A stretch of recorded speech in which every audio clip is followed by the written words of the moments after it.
August 2001, one of the most beautiful summer days in Minnesota, one of the rare days without humidity. I couldn't wait to get up on this Saturday morning and go out on my bicycle and go on a nice 10 or 20 mile bike ride. I was geared up, I was pumped, I was bicycling almost every day. I knew the bike paths, I knew the trails, and I was going to head out to Bear Path and really go around that golf course and the community there and see what life was all about. So there I was, going down Route 5. Beautiful day, and I'm saying, there's no humidity today. This is so rare. And I was so in the zone. The road, I was looking at the road. I was focused on the road. It was slanted. I could see little grooves in the road. I said, you know, the construction people took such great care to make Minnesota such a wonderful bike-friendly place that when it rains, the water is going to go down the side. And these grooves are going to help take the wheel that much stronger, and the water would run away. Now, this was not a rainy day. It was the most beautiful day you could ever imagine. And as I'm totally in this zone, pop!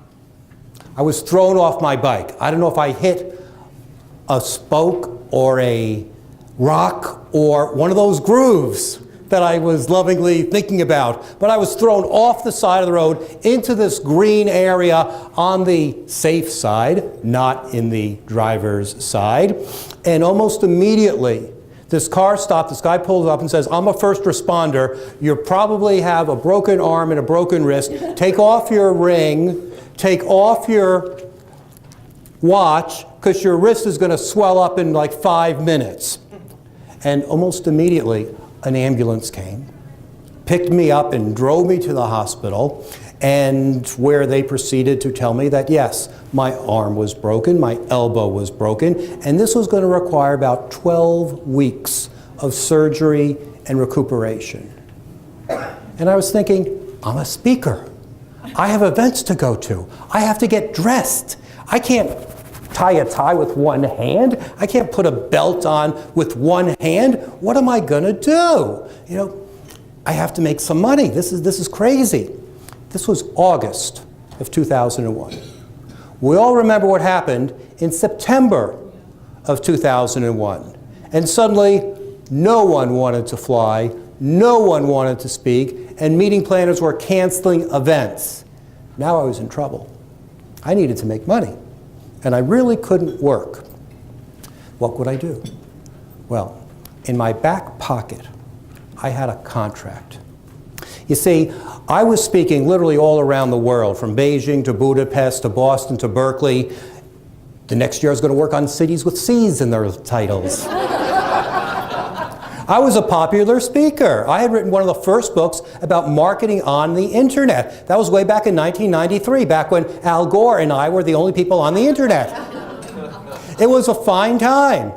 So I got a lot of speaking engagements, but now I couldn't. No one was hiring speakers. No one wanted to have conferences. What could I do? Well, when I would speak about marketing, I would always talk about a company called ProfNet. ProfNet is a service that puts together speakers and authors and experts with reporters who are writing stories. And they had this great idea that they would send these leads, these ideas, these story ideas from reporters to these experts who were their subscribers. And I thought this was a great way to get publicity, so I always told my audiences about this. But then one day I realized that this was priced for corporations and universities and large companies. My audience were speakers, authors, trainers, coaches, consultants, and small businesses. They couldn't afford this. So I went to ProfNet months before my bike accident, and I said, hey, how about if I resell this to my audiences so you get more clients and I get more clients? And they said, that sounds like a pretty good idea. But it took months for the lawyers to work things out and to finalize everything. And there I was. I had my contract. It was signed. And I realized that if I sold 5 PR leads services, I could pay my mortgage. So there was in August, and I needed the money, so I sold 5 to my NSA friends. And then September, I sold 10. And then in October, I sold 15. And then in December, I sold 20. And by February, I realized I was in the PR leads business because there was no more speaking business. And it grew, and it grew, and it grew. It was an amazing thing. It's been 13 years, and never did I realize that falling off my bicycle would become my lucky break.